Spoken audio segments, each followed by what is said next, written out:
प्रस्ताव आज माननीय मंत्रिपरिषद ने माननीय मुख्यमंत्री जी की अध्यक्षता में स्वीकृति दिया है। दोनों ही प्रस्ताव Atal mission for rejuvenation and urban transformation अर्थात अमृत जो योजना है हमारी, इससे संबंधित है दोनों ही प्रस्ताव।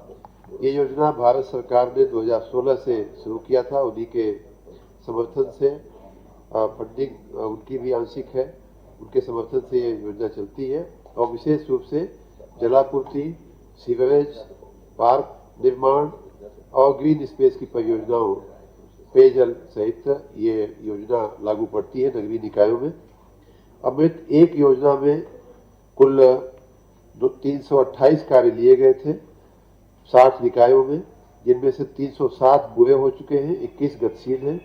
और उसी प्रकार अमृत 2 योजना में जो वर्तमान में चल रही है, उसमें भी 372 निकायों में 529 काम लिए गए हैं, जिनमें पेयजल के काम हैं, सीवरेज के, वाटर रीयूज के काम है, पार्क और ग्रीन स्पेस के काम है, वाटर बॉडी के काम है। एक अनुभव ये आया कि जो फंडिंग पैटर्न है जो इस योजना का, उसमें 2024 के पहले 30% निकायों 10 लाख से ऊपर वाले निकायों को अर्थात बड़े निकायों को देना होता था और 20% 1 लाख से 10 लाख तक के निकायों को देना होता था। पिछले साल 2024 में लगभग 1 साल पहले 26 जून 2024 को माननीय मंत्रिपरिषद की माननीय मुख्यमंत्री जी की मंजूरी से, माननीय वित्त मंत्री जी के पास से हम लोगों ने प्रस्ताव रखा था कि ये 30% ज़्यादा होता है, उसको घटा करके 15%, 10% और 10% कर दिया जाए। 10 लाख से अधिक वालों का 15, 1 से 10 वालों का 10 और 1 लाख से भी कम वालों का 10%। लेकिन उसके कार्यान्वयन में भी हमें थोड़ी दिक्कत लगी। आपकी जानकारी के लिए जो निकाय हैं हमारे, उनमें टैक्स वसूलने की प्रक्रिया को हमने आगे बढ़ाया है और लगभग पिछले सालों में आपकी जानकारी के लिए 3 गुना टैक्स और उनकी आमदनी बढ़ाने का कार्य किया गया। फिर भी हमारी मंशा थी कि निकायों के ऊपर जो वित्तीय भार पड़ रहा है, अमृत योजना जन उपयोगी योजना है, लोगों की डे टू डे आवश्यकताओं से जुड़ी हुई योजना है, पेयजल, सीवरेज, पार्क और ग्रीन स्पेस जैसी चीज़ों की, आवश्यक चीज़ों की। तो इसलिए निकायों का जो अंश है, जिसको देने में कई निकाय असमर्थ हो जा रहे हैं, उसको और भी घटाया जाए। तो आज का हमारा प्रस्ताव था कि जो अभी वर्तमान में जिसको हमने 15% रखा है 10 लाख से अधिक के निकायों वाला, उसको 8% कर दिया जाए। जो अभी वर्तमान में 10% निकाय अंश है 10 लाख तक के नगर निकायों का, उसको घटा करके 4% कर दिया जाए। और 1 लाख से कम जो जनसंख्या वाले निकाय हैं, जिनका अभी तक 10% था, उनका 2% कर दिया जाए। इस प्रस्ताव को माननीय मंत्रिपरिषद ने मंजूरी दिया है। 842 पहले 15 था, उसको 8 किया गया है 10 लाख से अधिक वालों का। जो 10 था वो 4 किया गया है 10 लाख तक की जनसंख्या वाले नगर निकायों का, और 1 लाख से 10 का जो 10 था उसको 2 किया गया है।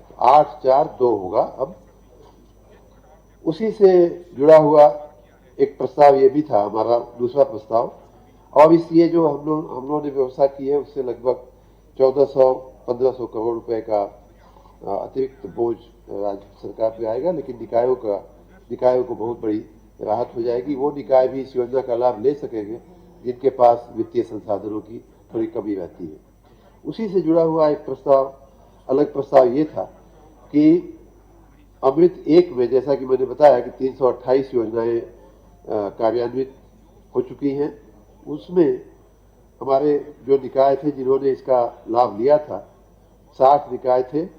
उसमें उन लोगों को जो उनका निकायांश था वो देने में दिक्कत आ रही है, तो उसको हम लोगों ने कहा है कि इसका जो राज्य का जो वित्त आयोग का जो पैसा होता है 89.81 करोड़, लगभग 90 करोड़ रुपए की धनराशि एक तरह से उनको माफ की जा रही है। और वो धनराशि जो है हम लोग वित्त आयोग की जो लमसम रकम आती है उसमें से कटौती करके उसका हम लोग समायोजन कर लेंगे। और तो ये इन दोनों प्रस्तावों से, एक तो हम आगे के लिए निकाय का अंश जो है, निकाय का योगदान घटा रहे हैं, लगभग आधा से भी कम कर रहे हैं। और दूसरा कि अमृत एक योजना के जो भी एरियर था निकायों पर लगभग 90 करोड़ रुपए का, उसे एक तरह से हम माफ करने का प्रस्ताव लेकर के मंत्रिपरिषद में गए थे, जिसे माननीय मंत्रिपरिषद ने मंजूर किया।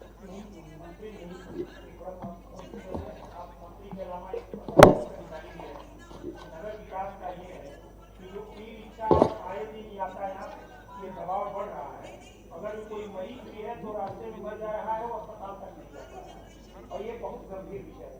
ये 75 जिला के लिए आप राजधानी से आए दिन आते जाते रहने, लेकिन इस पर कोई ठोस योजना नहीं बन पा रही है, और ये विभाग आपके पास नहीं। ट्रैफिक प्राइवेट वाहनों को छूट दिया सरकार ने, वसूली खूब हो रही है, पुलिस की आरटीओ, 5 लोग मर गए। ट्रैफिक की व्यवस्था आपकी बात सही है, नगरीय व्यवस्था हमारी हम सबकी जिम्मेदारी है। लेकिन ट्रैफिक की अगर बात करें तो टेक्निकली ये हमारे विभाग में नहीं आता है, लेकिन आपकी चिंता से मैं सहमत हूँ। गाड़ियाँ बढ़ रही हैं, ट्रैफिक बढ़ रहा है, एम्बुलेंसेज के लिए कई बार जगह नहीं मिलती है। ये बात मैं संज्ञान में रखता हूँ, और जहाँ आवश्यक होगा, जहाँ उचित होगा, जरूरी होगा, उसका संज्ञान लेकर के उस पर कार्रवाई भी की जाएगी। आप सबका बहुत बहुत धन्यवाद। बहुत बहुत धन्यवाद। माननीय श्री धर्मपाल जी, आप अपने प्रस्ताव को धन्यवाद। माननीय उत्तर प्रदेश दुग्धशाला विकास एवं दुग्ध उत्पादक प्रोत्साहन नीति 2022 में 2000 संशोधन का प्रस्ताव मंत्रिपरिषद के समक्ष ले गए, जिसे मंजूरी मिल गई है। प्रदेश में दुग्ध आधारित उद्योगों की स्थापना को प्रोत्साहित करने एवं विद्यमान प्रसंस्करण क्षमता में वृद्धि, तकनीकी उच्चीकरण तथा सूचना तकनीक का उपयुक्त प्रयोग व क्षमता का विकास करते हुए डेयरी सेक्टर के समस्त स्टेक होल्डर्स के लिए अधिकाधिक लाभ सुनिश्चित करने के लिए उत्तर प्रदेश दुग्धशाला विकास एवं दुग्ध उत्पाद प्रोत्साहन नीति 2022 में संशोधन लाए हैं। इसमें प्रदेश में निवेश को प्रोत्साहन मिलेगा और छोटे निवेशक भी आएंगे। $1 ट्रिलियन इकोनॉमी में इसमें वृद्धि होगी। अभी तक खाद्य प्रसंस्करण में 35% का अनुदान था, छूट थी 5 करोड़ तक। हमारे यहाँ 10% का अधिकतम अनुदान था, 5% हम ब्याज लेते थे, उसमें अनुदान देते थे। अब इसको बढ़ाकर ख़त्म करके 35% ही कर दिया है। 5 करोड़ का अनुदान पहले देते थे, ब्याज उपादान वगैरह, अब इसको हम 5 करोड़ ही देंगे। तो नवीन दुग्ध प्रसंस्करण इकाई स्थापना में ये सब बदल कर 10% की जगह पूरा पूंजीगत अनुदान 35% करते हुए 5 करोड़ तक की सुविधा देंगे, जो पहले भी थी। इससे ये लाभ होगा कि छोटे निवेशक जो 20 करोड़ तक के थे, वो तो हमारे पास रह जाते थे, और ऊपर के निवेशक दुग्ध प्रसंस्करण में खाद्य प्रसंस्करण के अंदर चले जाते थे। अब हमारे दुग्ध विकास में भी ज़्यादा पूंजी निवेश होकर $1 ट्रिलियन इकोनॉमी में सहयोग मिलेगा। दूसरा, ब्याज उपादान नवीन पशु आहार इकाई स्थापना में भी 35% का अनुदान और 5 करोड़ तक की धनराशि पर देंगे। से दुग्धशाला के अंदर तकनीकी उन्नयन, इस पर भी 35% का अनुदान देते हुए 2.5 करोड़ पर देंगे। दुग्धशाला के बाहर फील्ड में नवीन टेक्नोलॉजी, इसमें भी 35% का अधिकतम अनुदान देते हुए 1 करोड़ तक का देंगे। कोल्ड चेन की स्थापना में इसमें भी परिवर्तन कर दिया है, 35% का पूंजीगत अनुदान के साथ 1 करोड़ तक का देंगे। मूल्य संवर्धित दुग्ध उत्पादन बनने वाली इकाइयों को ब्याज उपादान, इसमें भी परिवर्तन हुआ, 50% अधिकतम और 50 करोड़ तक देने का है। इससे सभी उद्यमियों को समान अवसर मिलेंगे, छोटे निवेशकों को भी लाभ मिलेगा, रोजगार के अवसर बढ़ेंगे और उत्तर प्रदेश में हमारे दुग्ध विकास में पूंजी निवेश होगा। इसके लिए हम लाएंगे। बहुत बहुत धन्यवाद। माननीय नंदी जी, इंडस्ट्रियल डेवलपमेंट विभाग के 2 प्रस्ताव हैं, उसके विषय में माननीय नंदी जी आपको अवगत कराएंगे। सभी को नमस्कार।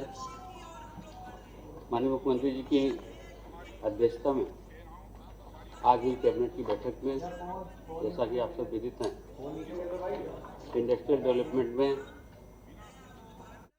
रक्षा मंत्री राजनाथ सिंह जम्मू कश्मीर के दौरे पर है। क्या कुछ वो इस वक्त कह रहे हैं, चलिए सुनते हैं।